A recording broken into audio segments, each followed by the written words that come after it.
እንኳን ወደ ቻናላችን በሰላም መጣችሁ። ዛሬ ለሕይወታችሁ ትልቅ ብርሃን የሚሆን የጸሎት ምስጢራትን ይዘንላችሁ ቀርበናል። ለዚህ መንፈሳዊ ቤተሰብ አዲስ ከሆናችሁ ሰብስክራይብ በማድረግ አብራችሁን እንድትጓዙ በፍቅር እንጋብዛችኋለን። ብጸልይ ጸሎት ያልተሰማም ብለህ ተስፋ ቆርጠ ይሆናል። ምናልባት እግዚአብሔር አልሰማሁህም ሳይሆን ቆይ ያለ ይሆናል። እግዚአብሔር ለጸሎታችን 3 አይነት መልስ ይሰጣል።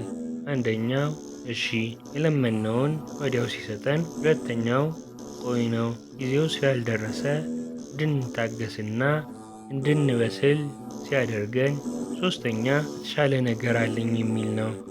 እኛ የለመነውን ነገር ለጉዳታችን ሲሆን እርሱ ግን ከምናስበው በላይ የሆነውን ሊሰጠን አይሆንምን? ስለዚህ ጸሎት ማቆም የለብህም።